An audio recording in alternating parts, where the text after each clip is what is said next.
Tras la supuesta muerte de El Mencho, Estados Unidos ha lanzado una operación masiva, sin precedentes, con el objetivo de desmantelar todas las principales redes de cárteles. Ahora, los cárteles están tomando represalias de la peor manera posible y es más letal de lo que nadie hubiera imaginado.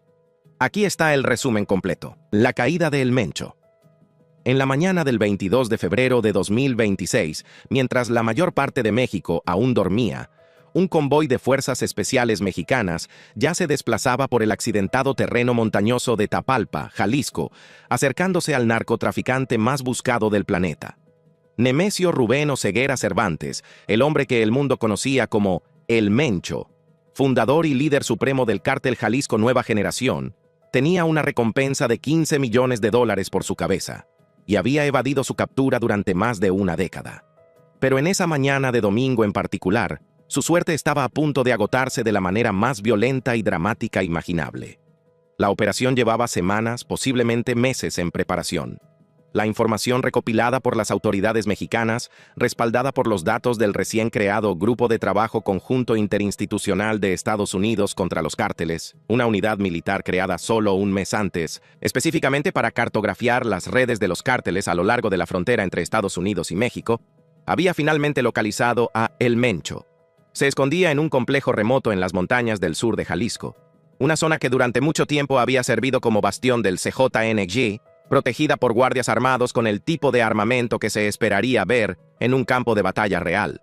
El secretario de Seguridad, Omar García Harfuch, supervisó la coordinación de toda la misión, y el plan era claro: capturar a El Mencho con vida.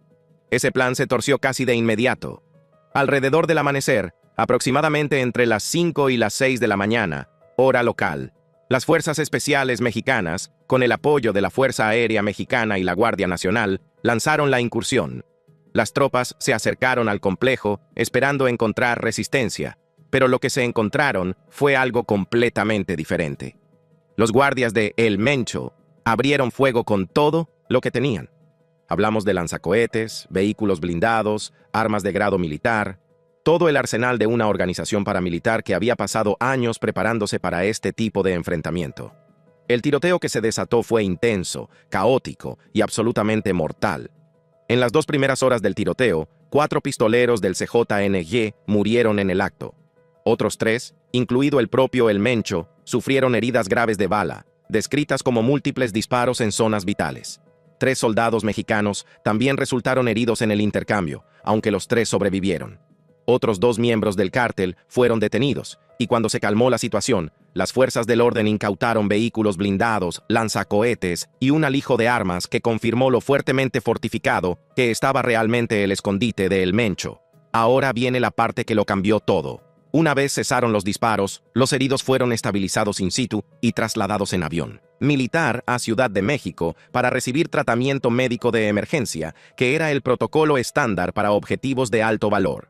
El Mencho estaba vivo cuando lo subieron al avión. Sangraba profusamente. Su cuerpo estaba acribillado por las heridas de bala, pero respiraba. El plan seguía siendo llevarlo a un hospital, interrogarlo, juzgarlo y convertirlo en un ejemplo, al hombre que había construido un imperio criminal que se extendía por 6 continentes. Pero El Mencho nunca llegó a la Ciudad de México. En algún lugar sobre los cielos del centro de México, Nemesio Rubén Oseguera Cervantes sucumbió a sus heridas. Se desangró durante el vuelo, muriendo por el trauma acumulado de las heridas de bala que sufrió durante la redada. Los otros 2 miembros del cártel heridos en ese mismo vuelo también murieron, lo que elevó a 7 el total de víctimas mortales del cártel en la operación. La Secretaría de la Defensa Nacional, Sedena, de México confirmó su muerte, en un comunicado oficial, y las autoridades mexicanas llevaron a cabo una identificación forense, incluyendo pruebas de ADN, para confirmar sin lugar a dudas que el cuerpo era efectivamente el de El Mencho. Y cuando se le preguntó a un exfuncionario de la DEA sobre la importancia de lo que acababa de suceder, la respuesta no dejó lugar a dudas. Esta ha sido una de las acciones más significativas emprendidas en la historia del narcotráfico, casi al mismo nivel que Chapo Guzmán e Ismael El Mayo Zambada, los 2 capos de la droga más infames de la historia moderna. Ese era el nivel que ocupaba El Mencho, y el exfuncionario de la DEA no había terminado. Es uno de los capos de la droga más importantes de la historia del narcotráfico en todo el mundo, y su cartel operaba de forma muy similar a una fuerza paramilitar. Una fuerza paramilitar, no una pandilla, no una banda callejera. Una operación militar en toda regla con soldados, artillería y una cadena de mando que avergonzaría a algunos ejércitos reales. Operaban en 6 de los 7 continentes. Piénselo bien, no se trataba solo de un problema mexicano o estadounidense. El CJNG, bajo el mando de El Mencho, se había convertido en un imperio global de narcóticos, violencia y terror que llegaba a casi todos los rincones del planeta. Pero no solo estaban involucrados en el tráfico de cocaína y heroína, sino que también eran actores importantes en el tráfico de drogas sintéticas como la metanfetamina fentanilo. Y esa última parte es lo que convirtió a El Mencho no solo en un criminal, sino en un asesino en masa a los ojos del gobierno de Estados Unidos. Porque el CJNG se había convertido en el principal proveedor de fentanilo de Estados Unidos, el opioide sintético responsable de cientos de miles de muertes por sobredosis en los últimos años, y el cártel utilizaba precursores químicos importados de China para fabricar la droga a escala industrial y distribuirla a través de redes que llegaban a los 50 estados de Estados Unidos. Para entender por qué la muerte de este hombre conmocionó a todo el hemisferio occidental, hay que comprender lo que El Mencho construyó y el rastro de cadáveres que dejó a su paso.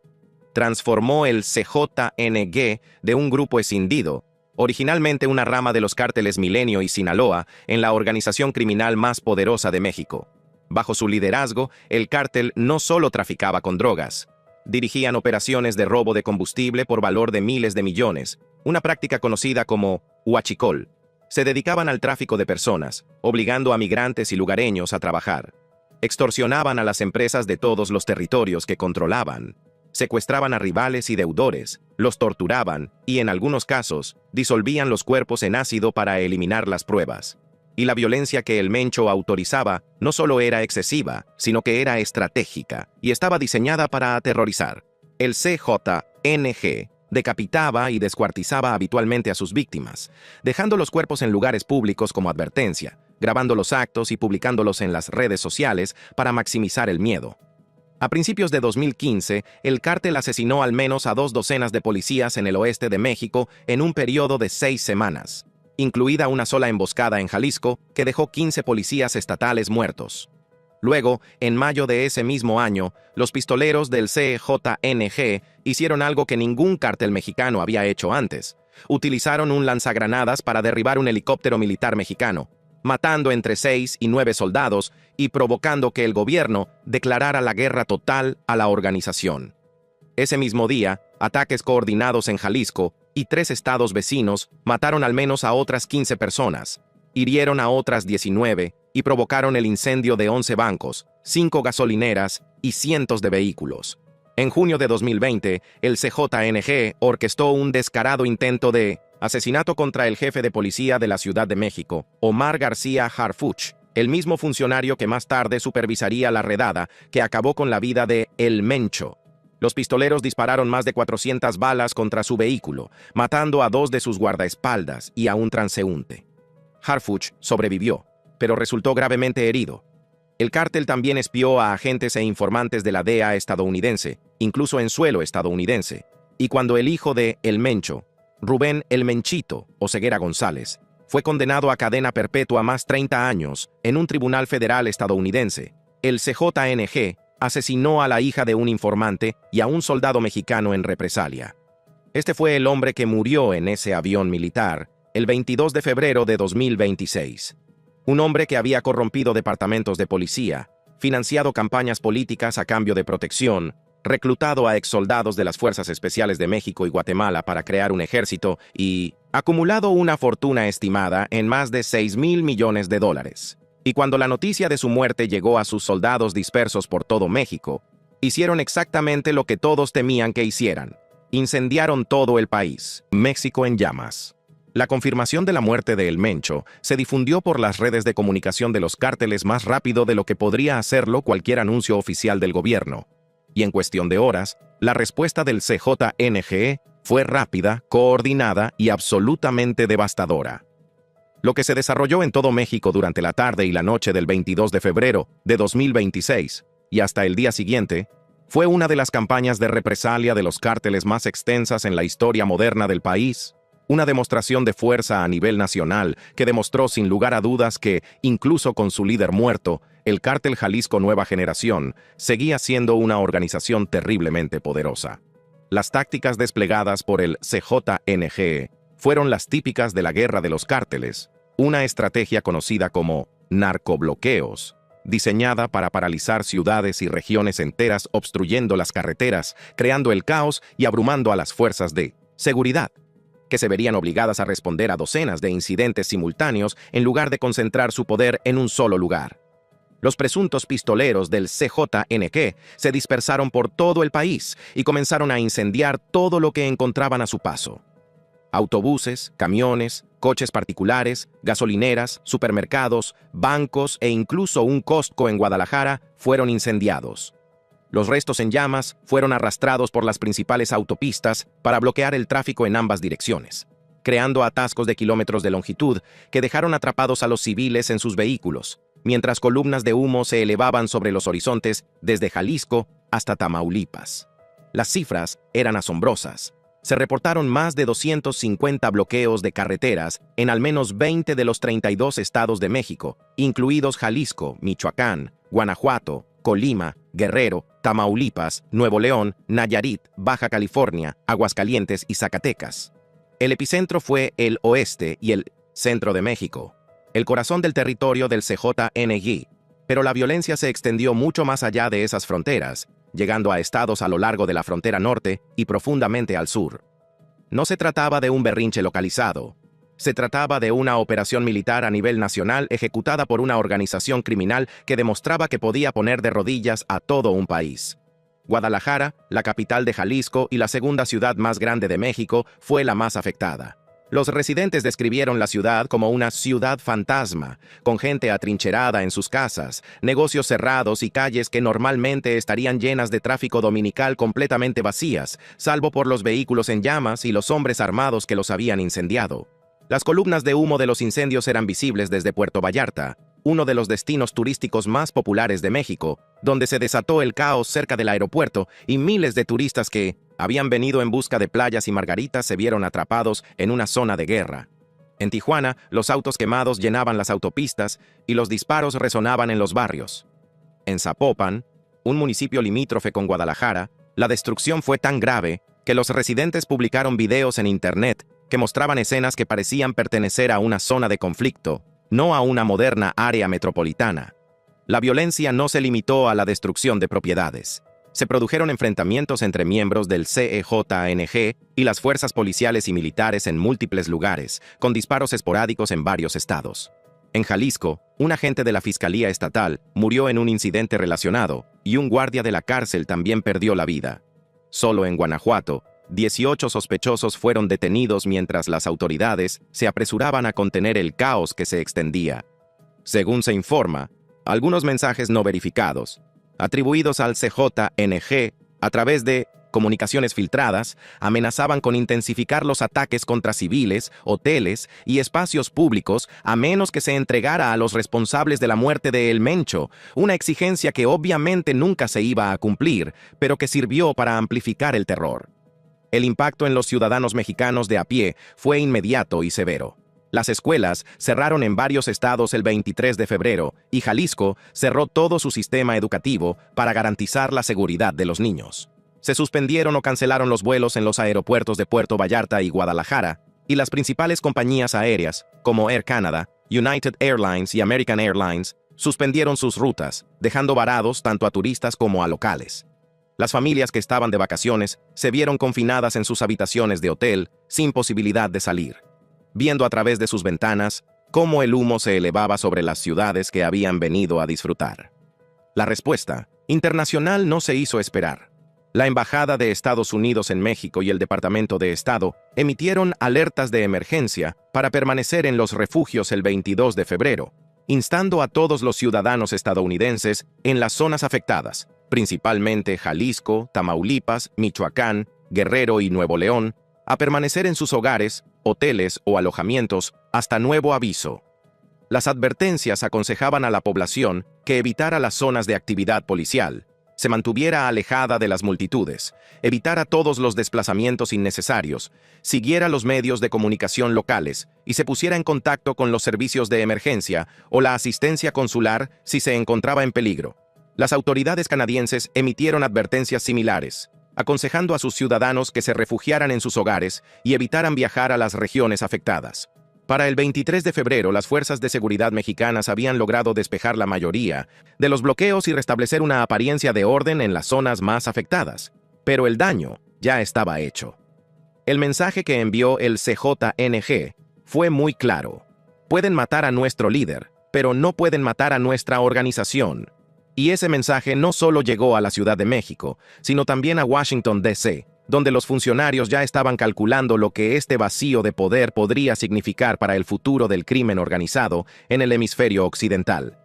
Porque aquí está la cuestión sobre la llamada estrategia contra los capos, que consiste en perseguir a los líderes de los cárteles, el enfoque en el que tanto Estados Unidos como México han confiado durante décadas para desmantelar las organizaciones criminales. Tiene un historial, y ese historial no es bueno. Cada vez que se ha matado o capturado a un líder importante de un cártel, el resultado a corto plazo ha sido el mismo: más violencia, no menos. El cártel de Sinaloa se fracturó tras la Sinto, detención de El Chapo. Los Zetas se dividieron en facciones enfrentadas tras la caída de sus líderes. El cártel del Golfo se desintegró cuando sus jefes fueron eliminados. Y ahora, los analistas advertían que el CJNG estaba a punto de pasar por el mismo ciclo, con posibles sucesores ya rondando para tomar el control. Los nombres que se mencionaban eran reveladores.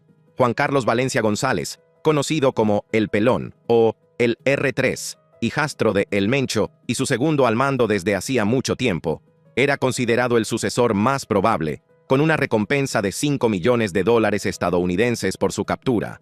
Luego estaban Audias Flores Silva, el Jardinero, un alto comandante regional, y Gonzalo Mendoza Gaitán, el Sapo, junto con varios comandantes del brazo armado del CJNG. El propio hijo de El Mencho, el Menchito, ya cumplía una condena de cadena perpetua más 30 años en una prisión federal de Estados Unidos, y su hermano también estaba encarcelado, lo que significaba que los herederos directos por línea de sangre estaban efectivamente fuera de juego. La pregunta que se hacían todos los analistas y los funcionarios tanto de la Ciudad de México como de Washington era si el CJNG se mantendría unido bajo el nuevo liderazgo o se fracturaría en facciones rivales que lucharían entre sí y contra cárteles rivales como el de Sinaloa por el territorio, las rutas de tráfico y el control. La historia sugería lo segundo, y si el CJNG se fragmentaba, la violencia resultante podría hacer que los narcobloqueos del 22 de febrero parecieran un simple calentamiento. La presidenta mexicana Claudia Sheinbaum pidió calma y elogió el éxito del ejército, mientras que su gabinete de seguridad señaló que la mayoría de las perturbaciones habían disminuido, pero que se mantendría la vigilancia.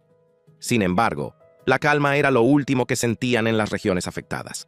La situación a fecha de 23 de febrero de 2026 seguía siendo volátil y profundamente incierta, con todo el país en vilo, a la espera de ver qué pasaría a continuación.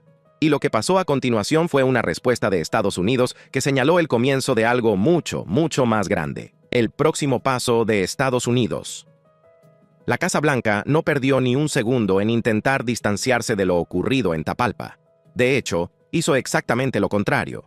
A las pocas horas de confirmarse la muerte de El Mencho, la administración Trump actuó de forma agresiva para atribuirse parte del mérito y presentar este momento como la reivindicación de su postura de mano dura contra los cárteles de la droga mexicanos y la crisis del fentanilo que ha devastado las comunidades estadounidenses durante años. La secretaria de prensa de la Casa Blanca, Karoline Leavitt, publicó una declaración en X que no dejaba lugar a dudas sobre cómo veía la administración su papel. Estados Unidos proporcionó apoyo de inteligencia al gobierno mexicano para ayudar en una operación en Tapalpa, Jalisco, México, en la que fue eliminado Nemesio El Mencho o Ceguera Cervantes, un infame narcotraficante y líder del cártel Jalisco Nueva Generación. Describió a El Mencho como un objetivo prioritario para ambos gobiernos debido a su papel central en el tráfico de fentanilo hacia Estados Unidos, y elogió al ejército mexicano por lo que calificó como la ejecución exitosa de la operación. A continuación, pronunció la frase que reveló la postura general de la administración.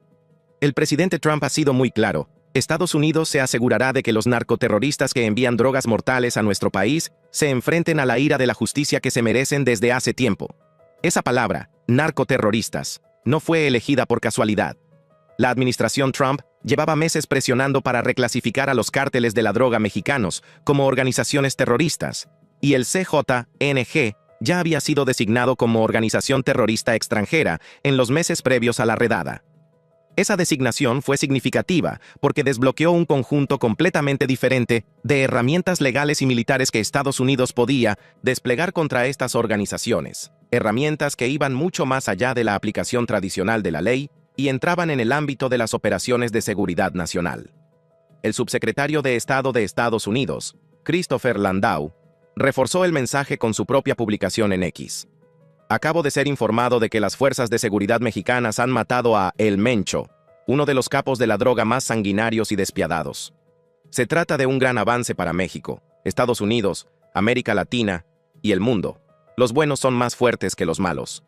Por su parte, el embajador de Estados Unidos en México, Ron Johnson, elogió el éxito y el sacrificio de las Fuerzas Armadas mexicanas, destacando lo que describió como niveles sin precedentes de cooperación bilateral bajo los presidentes Trump y Claudia Sheinbaum. La fuente de inteligencia que hizo posible la redada de Tapalpa fue en sí misma producto de la reciente escalada.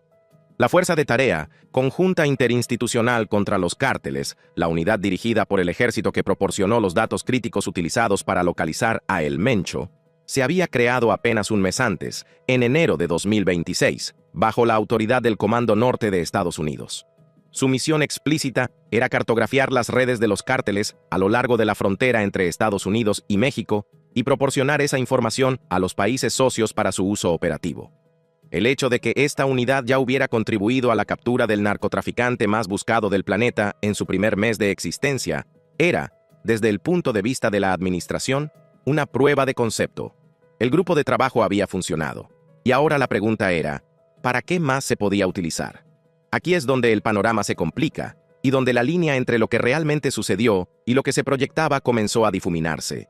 Porque, mientras la administración Trump celebraba la operación y alababa su contribución en materia de inteligencia, también llevaba meses sentando las bases para algo mucho más agresivo. El presidente Trump había ofrecido en repetidas ocasiones enviar tropas estadounidenses directamente a México para atacar a los cárteles, una propuesta que la presidenta mexicana Sheinbaum había rechazado sistemáticamente por motivos de soberanía nacional.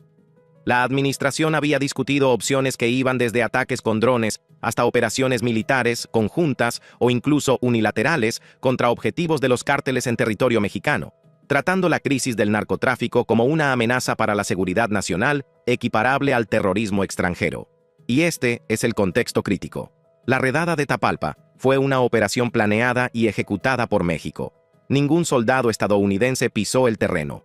La participación de Estados Unidos se limitó al intercambio de inteligencia a través de los canales existentes.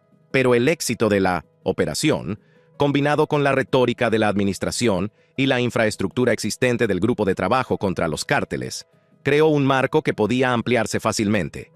La administración tenía ahora pruebas de que su aparato de inteligencia podía dar resultados, y contaba con un discurso político que enmarcaba a los líderes de los cárteles como terroristas que merecían respuestas de tipo militar.